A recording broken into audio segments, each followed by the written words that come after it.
Yes, welcome into Foxboro Rush. George Balekji here with Travis Thomas. Yeah. T, good to have you back, my man. How you been? Good to be back. And you know what, George? I was just talking to a buddy of mine. We were eating barbecue together. And I said, covering the Celtics during this finals run is fantastic, but I can't wait until it's football season, man. I am focused on football season. Travis already moving on to September. I like it. I'm still looking forward towards his finals run. Hey, it's good to be back. I'll tell you this. You're talking about having barbecue. Yeah. Finally. Got my dose of Terry Black's out in Austin over the weekend. The food coma after it is so worth it. I'm sure. And there's nothing after crushing a bunch of Coors Light all afternoon in the sun. Have some Terry Black's. The nap after is some of the best you could have. You are so Texas right now. You don't need melatonin or magnesium or any of that. Just have some Terry Black's ribs, brisket, potato salad, all that. It's good. So Texas, man. It fits you well, my friend. Thank you, my friend. All right, we got a jam-packed show for you guys today. Sean McGuire of NESN.com is joining us. We got the latest from Drake Maye and his progress he's making with Alex Van Pelt, including backup reps. We rank the NFC North quarterbacks, and we get into who's overpaid, who's underpaid throughout the NFL. But first off, let's bring in NESN.com's Sean McGuire, who's been covering the Patriots all throughout OTAs this offseason. Sean, how are we doing today, my man? Not too bad, George. How are you? Good. So Sean has 2 articles out. When does Alex Van Pelt see Patriots Drake Maye becoming a starter? And studs after the Patriots open to media OTAs sessions. Go to NESN.com to catch those. Sean, I want to start with that. Alex Van Pelt talking about Drake Maye. What did you hear from the Patriots OC when he was asked about the timeline for the Patriots' number 3 overall pick? Well, I first off, I appreciate the plug. But essentially what it was is he kind of didn't answer the question. Not a huge surprise when you hear, Elliott Wolf and Gerard Mayo kind of said a lot of the same things as those guys. And essentially the answer is, I don't know. The answer, pretty much he's not going to come out and say, yeah, Drake's going to be in week 4. Drake's going to be in week 6. It's just, that was never going to be how it played out. So essentially what he said is just, it's more of a feel thing. And when we feel like he's ready, when we feel like he's, stacking days together, stacking reps together, that sort of thing, then it'll, he'll elevate up the depth chart. And it was a little funny that he said that, I don't know, half hour before practice, because a half hour later, it went from Drake Maye being the number 3 to Drake Maye's being the number 2. And at the time, it was more of like essentially when Van Pelt was asked the question, it was like, when is Drake Maye going to be the number 2? And he just never came out and said, like, you'll see it in a half hour from now. It was like, when he's ready. But he's clearly ready. Sean, let me ask you this, because we talk about, first string reps, backup, third string. They're moving this guy around a lot, in terms of first, second, or third string. And then let's also remember there's 3 other quarterbacks competing with this kid. I mean, do you look at this as maybe he's not getting enough reps to truly develop, or do you think this is just kind of normal and this is what it is? You get your reps and you do what you can with what you're given. Because I look at this, a lot of young quarterbacks come in, and I know it's a little unfair to put, being the savior on their backs, but like this guy splitting all these reps with all these other quarterbacks, I'm like, well, how's he supposed to develop if he's not getting as many reps as possible? Yeah, no, I think it's a fair question. I think so. Gerard was asked it, I believe it was right before the second OTA practice that was open to the media. And he was essentially asked just that, like, are you nervous that Drake is not getting enough reps? And at the time he said no. And so I think, before yesterday, really, when Drake was the 3rd quarterback, I think there was more of an argument about it. And it was really more like, it was just confusing. Why is a quarterback that you just took at number 3, why is he your 3rd string quarterback behind Jacoby Brissett and Bailey Zappi? Now, that's changed. And, so he was behind only Brissett yesterday. He was in front of Zappi, and Joe Milton was back, and Joe Milton was riding 4 as well, like he was the first practice. So I'm not too concerned about the reps thing now. I think the way that Gerard said a few weeks ago about kind of, entering training camp, the roster is going to be pared down, the quarterback group is going to be pared down. I think that's makes sense. At that point, if if you have 4 quarterbacks going into training camp and deep into training camp, I don't think that's the best way to do it. But at this point, I don't think it's a huge concern.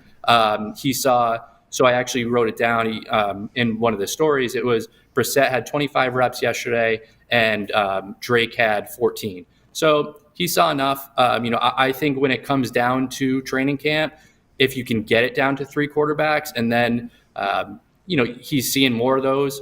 And also, there's times where during training camp, and it was actually the case last week as well, that they were able to. They had 3 quarterbacks, and they had 2 on one field and 1 on the other. So if you're in that kind of situation, I guess, and you can give all of the whatever it was 7 on 7 or all the 11 on 11 on one field, if you can give all that to Drake, I think that makes a lot of sense, and it gets him more reps at the time. So I do think I think it is important to go from 4 to 3 going into training camp. You've seen Drake Maye from the start of rookie minicamp, now through OTAs. Yes, next week minicamp, and then training camp will eventually kick off.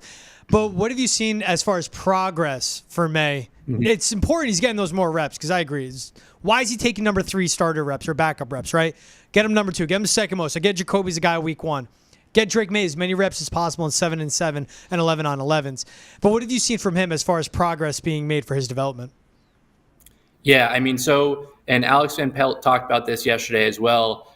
You can tell the footwork is coming along, and I know that was a huge, that was a big thing, kind of coming in, pre-draft and right after the draft as well. That was really a criticism of his.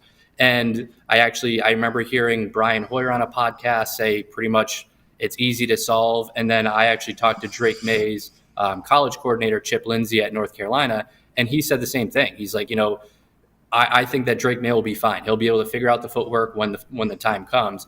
And I do think you've kind of seen some of that. And, that was one of the things that Alex Van Pelt just stressed yesterday. He said, it's almost, I think the word was, it surprised him. It surprised him to see how, quickly Drake Maye has come along when it comes to the footwork. And another thing he talked about was, controlling the huddle and, calling plays in the huddle. So I would say that those, and Drake mentioned that as well, how, that's another area that he's looking to come along and looking to develop some. So I would say the footwork is certainly something, the accuracy I think is, he had 2 interceptions yesterday. So maybe, that has a little bit of progress. He's still got some ways to go with that. And, everyone you talk to, Gerard or Van Pelt, all those guys are all talking about how pretty much their most important thing is the decision making. So that's another thing that they've really stressed. And, based on at least one of the picks yesterday, it wasn't a great decision that he threw it. So I would say he's got a little ways to go with that as well. But again, those are all, he's 2 weeks in, so those are all things that are going to come. But I do think that you've seen some progress in a few of the areas. S-Mac, I want to ask you this from your perspective that you've seen.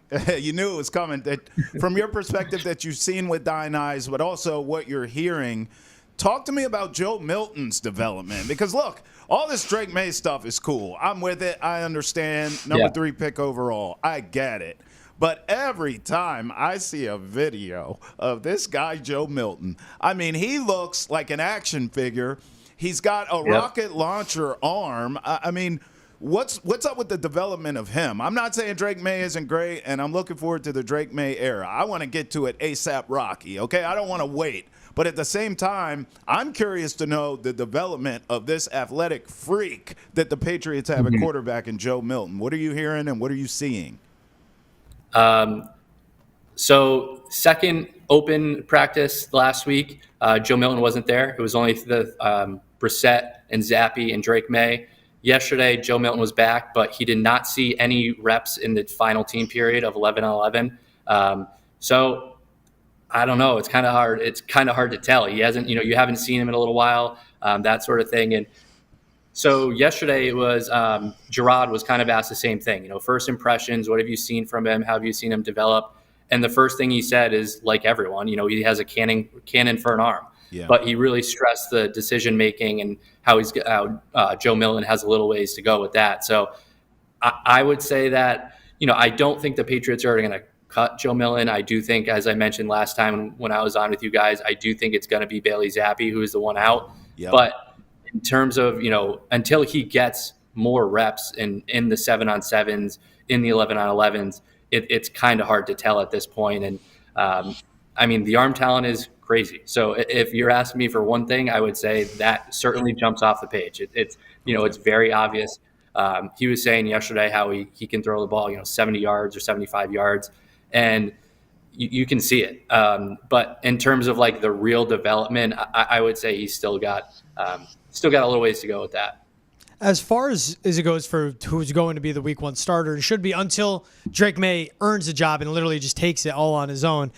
What did you see from Jacoby Brissett? How's his command of the offense looked? Because this is a guy that comes in, the only one with past experience of Alex Van Pelt's system, obviously going with him, being back with him in the Cleveland Brown days. But how has Jacoby Brissett looked? And it's, execution of the offense, but also him as a leader, because this is the guy that is a starter. And there's going to be a point. We're inching closer to kickoff in September. You need that guy to be playing well for this team to succeed early in the season before it's Drake Maye's team. Yeah, definitely. And so in the studs and duds that you guys graciously name dropped earlier, he was one of the studs. And I think he was maybe by far, the most polished of the quarterbacks that we've seen. And it's just, you can see he's, not only a veteran, but he has experience in the offense. He has experience with the footwork and Van Pelt's scheme and all that. So he entered with a leg up, and it was very clear over the last 3 practices. And I'm sure it'll be the case next week as well at mandatory minicamp, that he is the clear number 1. He's a clear-cut starter. He's seeing many more reps. He actually out-repped both Drake Maye and Bailey Zappi combined yesterday. He saw 25. Like I mentioned earlier, Drake saw 14 and Bailey got 10. So, he's in line. And yesterday during the 7-on-7 portions, it was a strong period for all of them. For Drake and for Jacoby as well. All of them, though, did struggle in the 11-on-11s. And the defense had its way with the offense. It was when the pass rushers out there, you wouldn't think that in a non-padded practice that, these defensive linemen are wrecking the entire drill or anything like that. And that's exactly what it was. And, with the pass rush, and then the receivers just couldn't create separation. So, I know that's not exactly – it is tied to Jacoby Brissett, and it is tied to Drake Maye. It's not like, in a stat or anything like that, but you can clearly tell how those guys kind of were hindered by the fact that the receivers couldn't create separation. So in terms of your question about Jacoby, I think he has been definitely the best of all the quarterbacks that are competing. He's more accurate. The footwork, I think, is a big thing. The command of the team and of the huddle and all that sort of stuff. You can clearly tell that he is the veteran in the room, and they've said it straight up. Van Pelt made it very clear that Jacoby Brissett is our starter and Drake Maye is coming along, and that's how he put it yesterday. And so I think I'm not exactly sure when Drake Maye will kind of unseat Brissett, but I think it's going to be a lot longer for him to unseat Brissett than it took him to unseat Bailey Zappi as the number 2.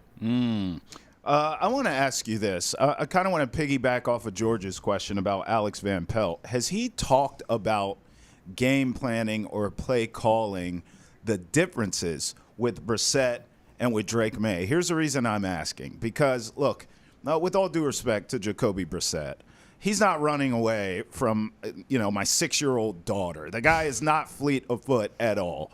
Drake Maye is an athlete. He's going to scramble. He's going to make plays with his legs. So I just wonder, in terms of play calling and scheming, has Alex Van Pelt talked about that at all? Or if not, what's sort of your gut? I mean, is he one of those coordinators where it's like, my playbook's my playbook? Or is he going to cater to the styles of these quarterbacks? Because Drake Maye is completely different than Jacoby Brissett in terms of athleticism and that sort of skill set.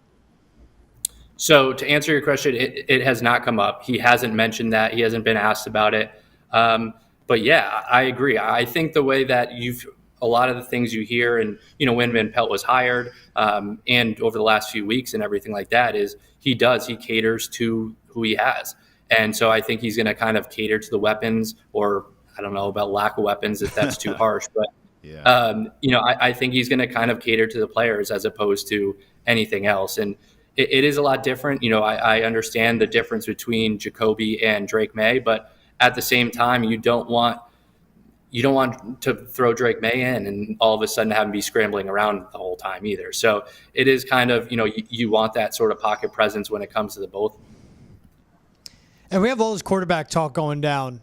the guys that are catching the balls that they're throwing. This is what worries me now.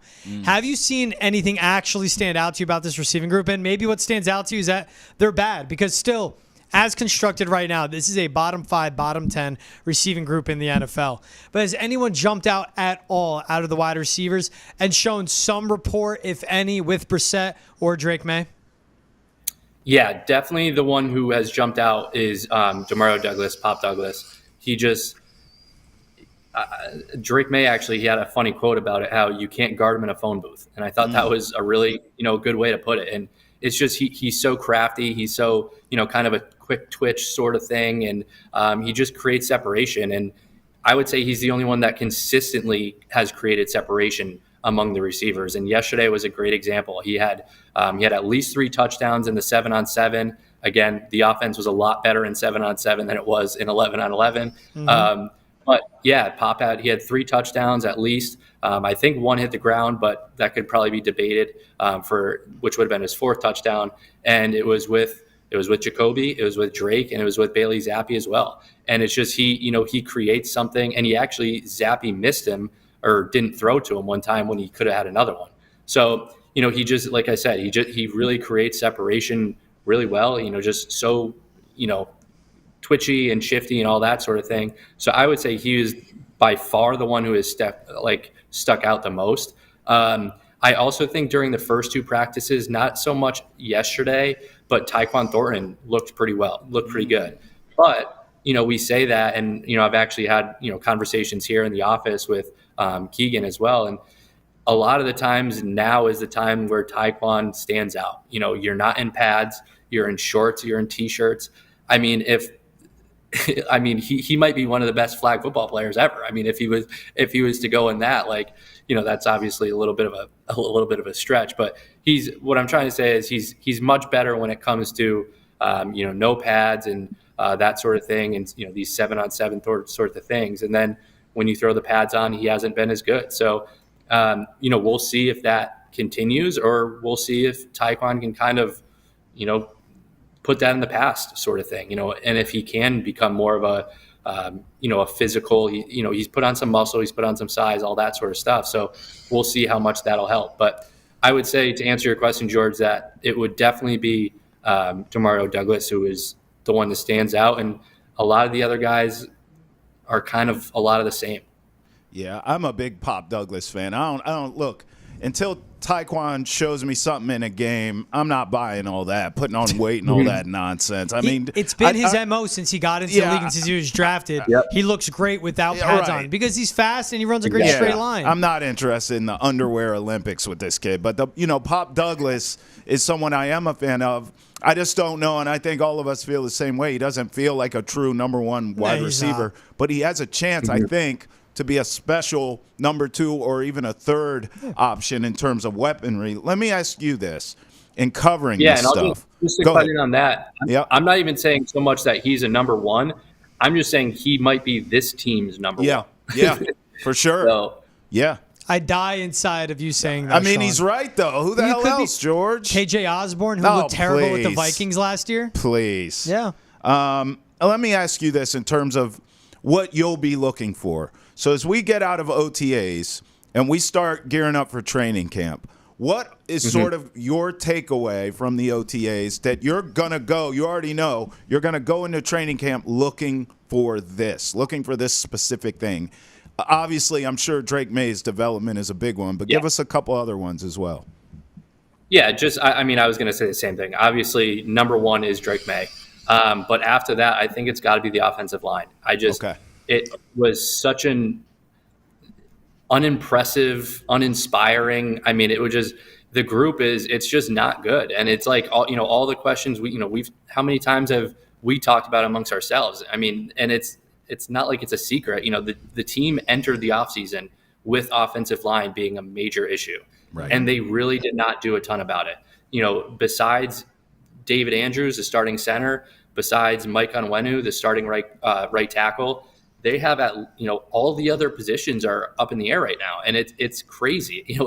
It's like you got so many different guys playing left tackle. You've got so many rotating at guard, and it's just I don't know.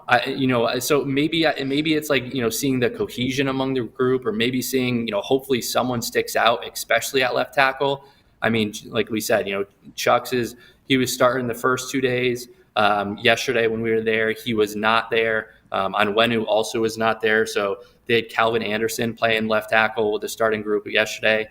And they had Caden Wallace playing right tackle with the starting group yesterday. And which was, I thought, a little strange as well, because, they talked about having, Caden Wallace be maybe the starting left tackle this year. So on a day that the starting left tackle is not there, why do you switch him to right tackle? Right. It was a little perplexing, but.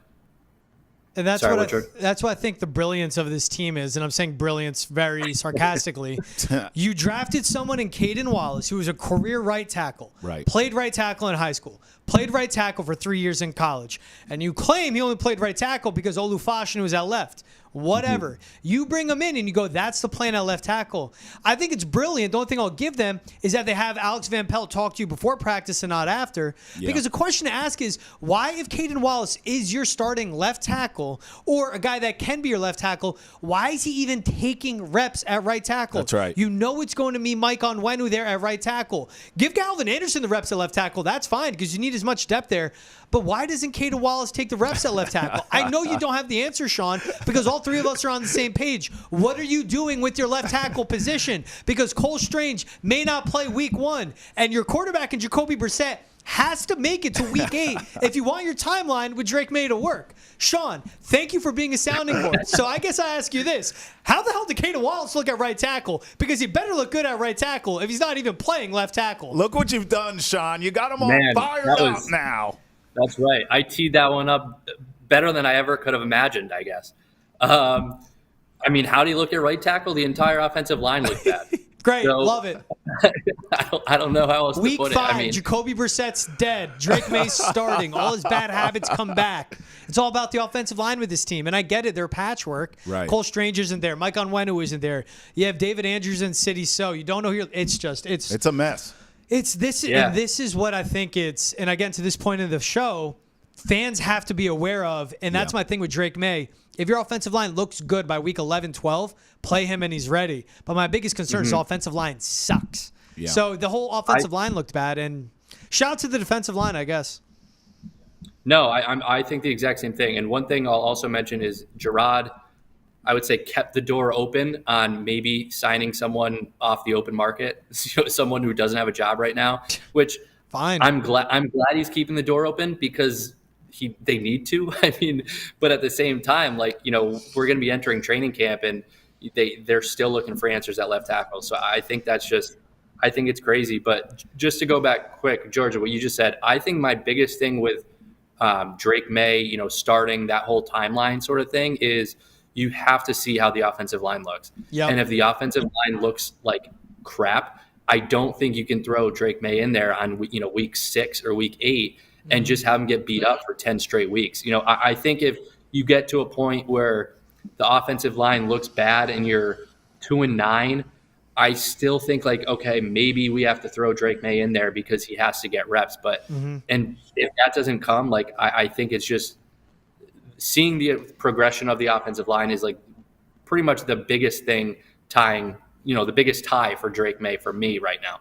And the big thing with the offensive line, it has to be ready. If Drake Maye, if they're good week 8, week 9, and this is me going to your side, Trav, right? Yep. If they're good week 8 and week 9 and Drake Maye's ready, you start him, because you have to know what you have with him, and he needs real game reps. You are going to play him as a rookie. It has to happen, but you need to keep him healthy. You need to keep him upright. And all the progress you're making with footwork and calling plays and processing out on the field, that could all be set back to ground zero if the offensive line can't protect him. They need to know what they have in Drake Maye, because they're coming up on another draft where they could have a top 3, top 5 pick. I need to know with what you're doing at quarterback and what you have with him.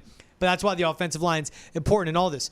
Jacoby Brissett has to make it healthy. You need Drake Maye to make it out healthy as well. Yeah. And it drives me nuts. Gerard Mayo, hey, at least you'll bring in a left tackle. If you went out and just signed Jonah Williams for nothing, you'd still have $40 million in cap space. That's right. And have an actual left tackle. Real quick, Sean, last thing we'll ask you. On the defensive side, Secondary is what I'm always thinking.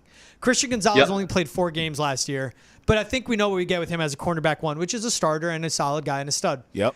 How did Alex Austin look opposite of him? Because that was in your studs and duds article as well.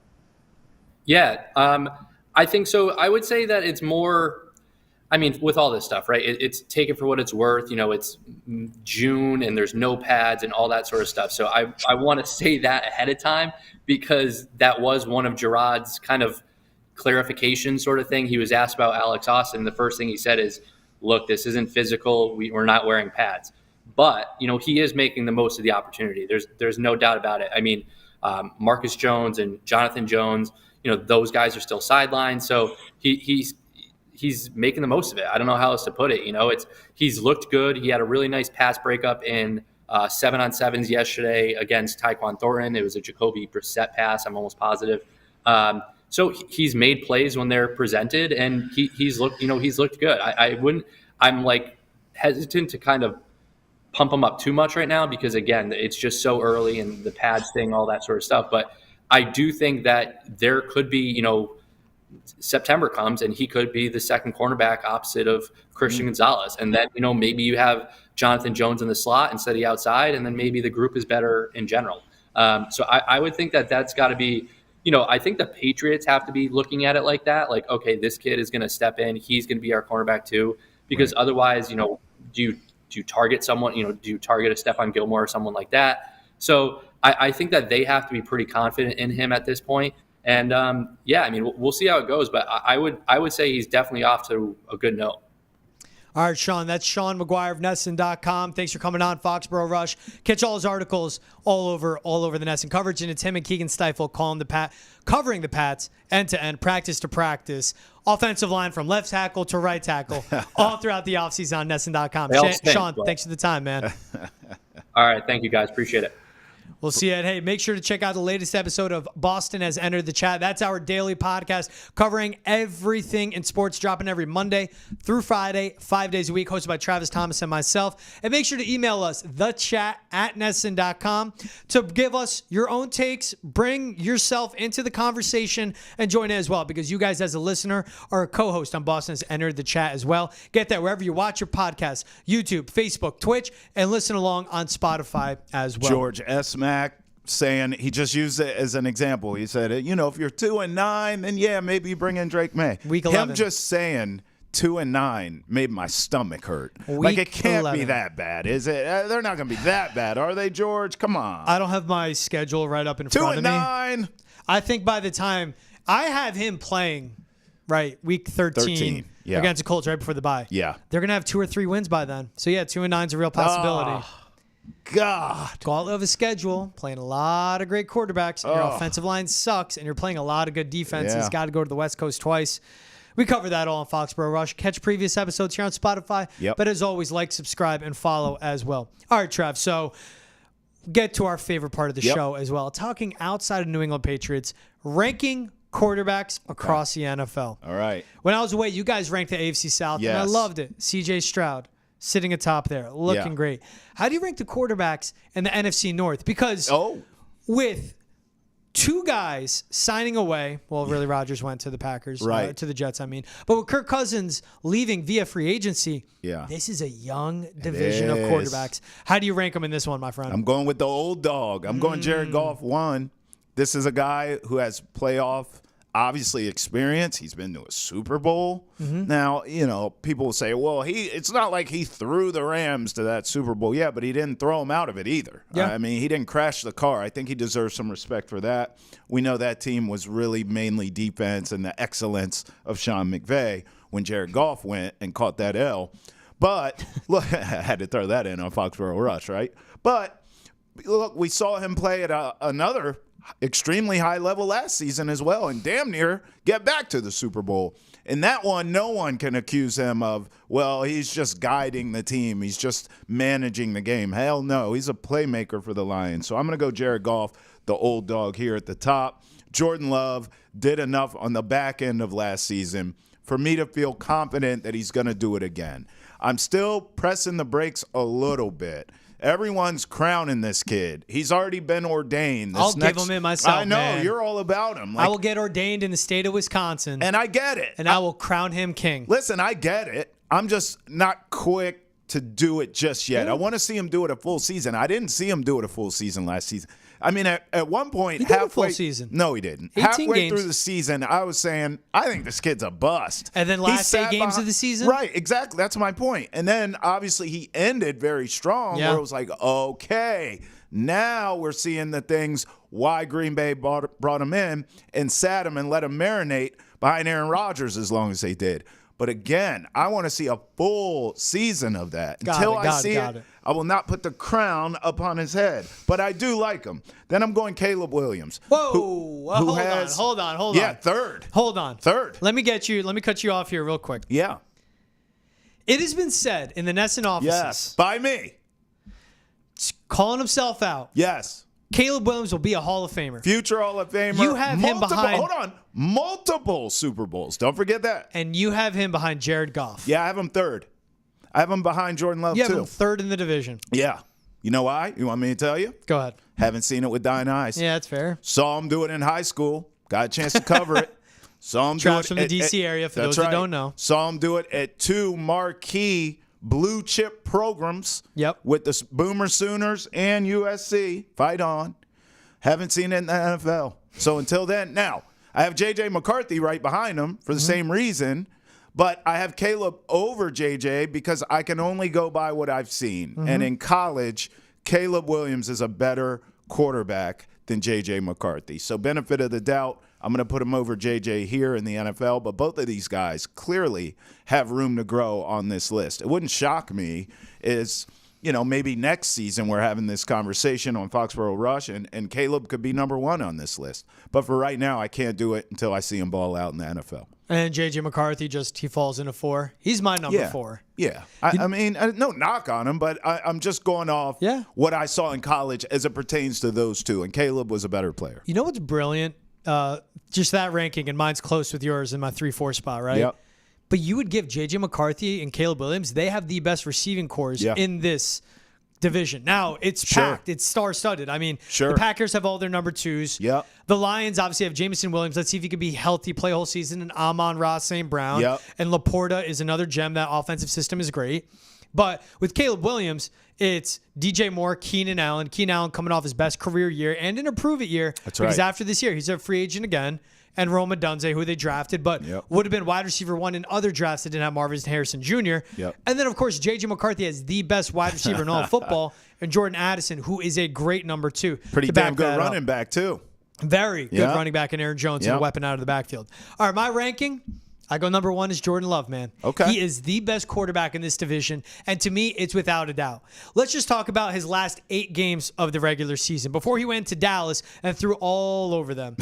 10 games through the season, he had about 16 touchdowns, but was flirting with a lot of turnovers and interceptions. Whatever happened for those 8 games, and he flipped the switch in his experience in Matt LaFleur's system, this kid had 18 touchdowns to 1 interception. Yeah. With his deep receiving group, with Christian Watson in and out of the lineup, I don't know if that guy will ever be healthy. It didn't matter. Jaden Reed, the versatile weapon that he is. Yep. Dontavian Wicks, the depth piece that he is. Romeo Doubs against his own defense, who is his safety blanket. And, of course, with Luke Musgrave stepping up as well. His weapons galore all over it, and they still have a good run game, even with Aaron Jones in Minnesota. It's Josh Jacobs out of the backfield. But most important about it all, Jordan Love can run one of the most complex systems in the NFL because remember, when Matt LaFleur got to Green Bay, it took Aaron Rodgers a year to get it under his belt.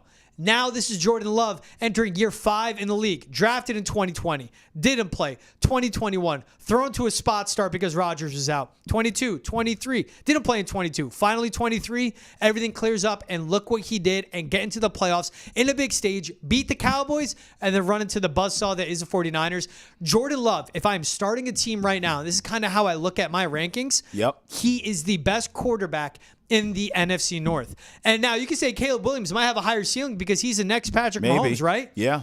But to your point, I've seen Jordan Love do it. That's right. And I think the confidence he has in it. And he can make off-platform throws. He can roll out of the backfield and make plays on the run. And he can get it done with his legs as well. His athleticism, with his arm strength, with making all the throws, and his IQ and processing. Jordan Love to me is the best quarterback in the NFC North by far. Then number 2, I go Caleb Williams. What? I'm going pure ceiling on this one. We've seen him do it at USC with an awful offensive line, with a bad receiving group. Brendan Rice was a 6th, 7th round pick. His other receiver in college wasn't that great either.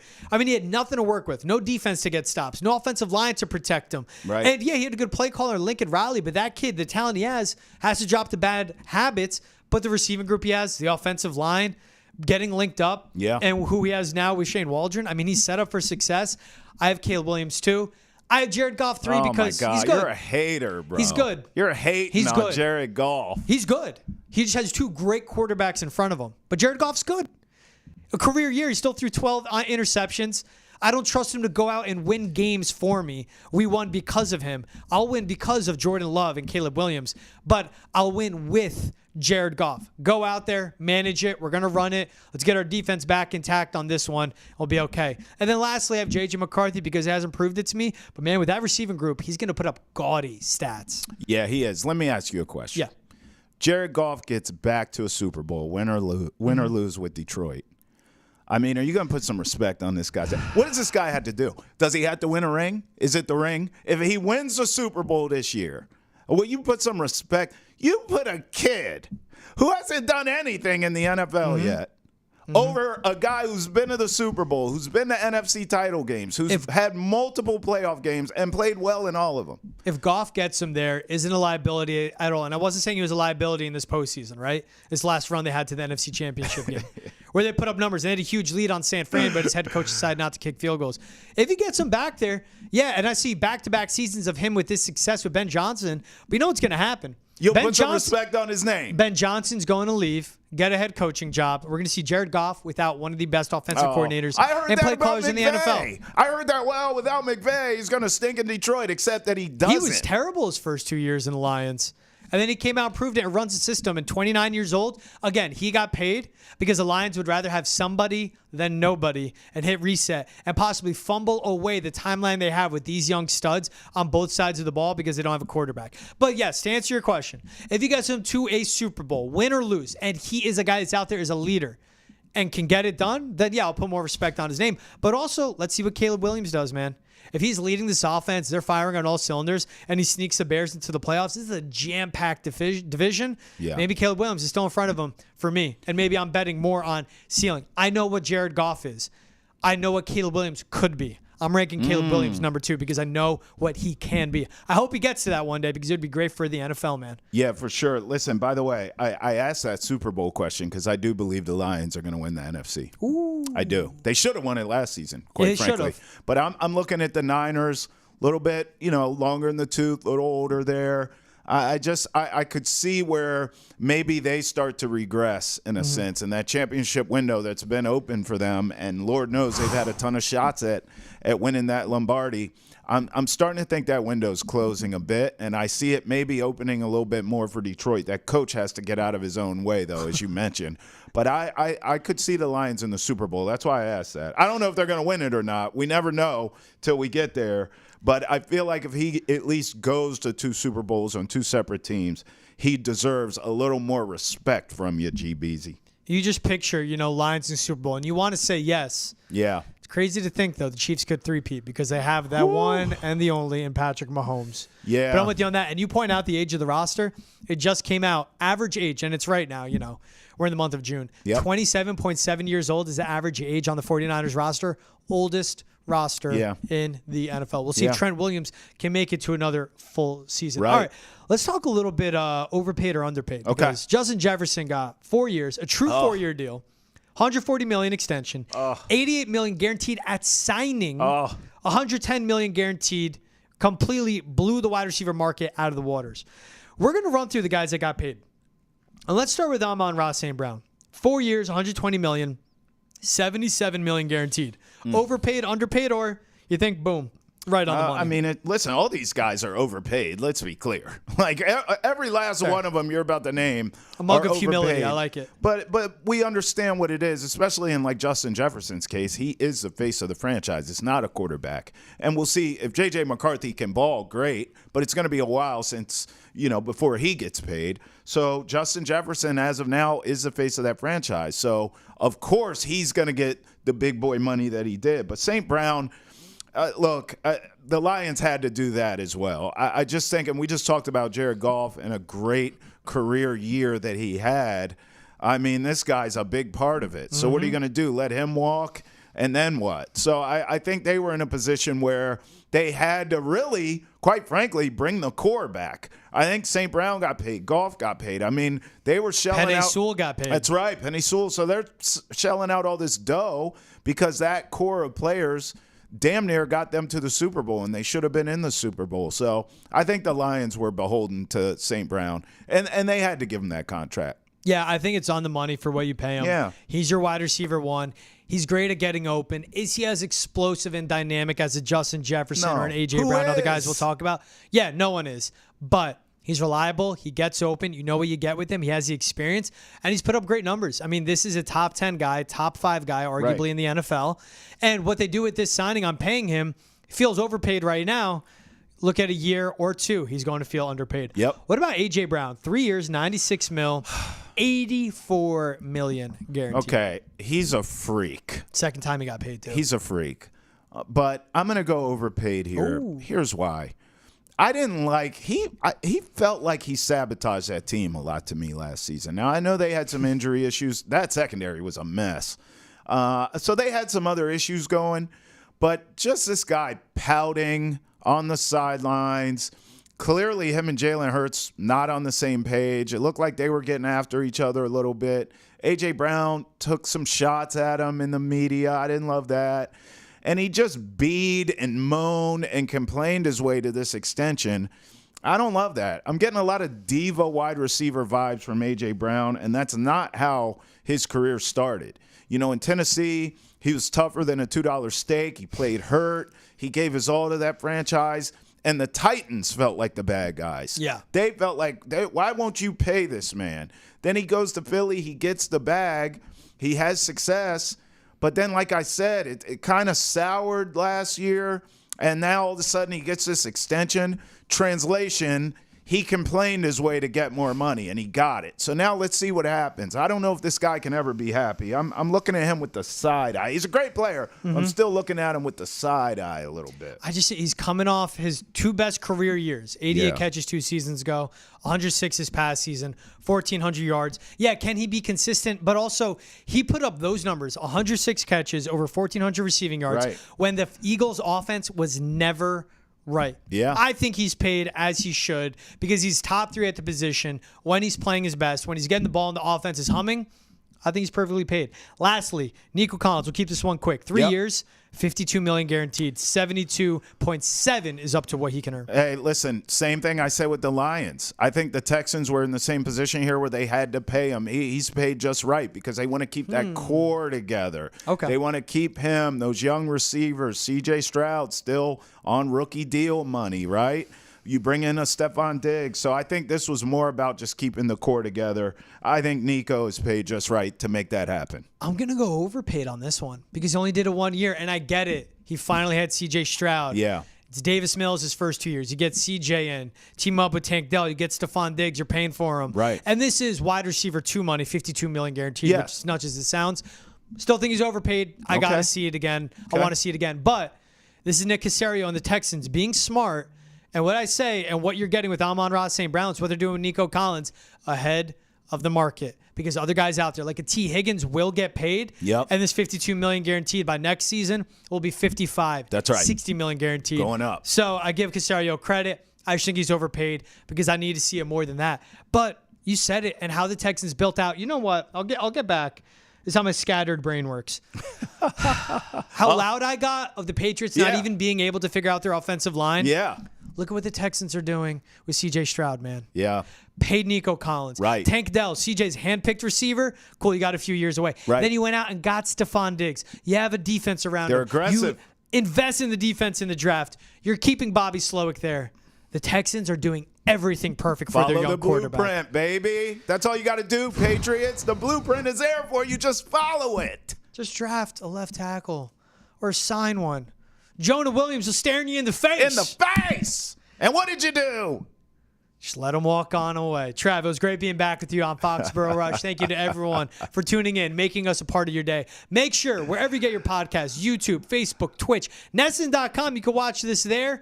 Like, subscribe, and follow. Also, we're on Spotify, so go ahead and follow us there as well. Give us reviews and email the chat at Nesson.com for our daily show, Boston's Entered the Chat, where you catch Travis Thomas and myself there. That's it for Foxboro Rush. We'll see you guys next time. Staring you in the face.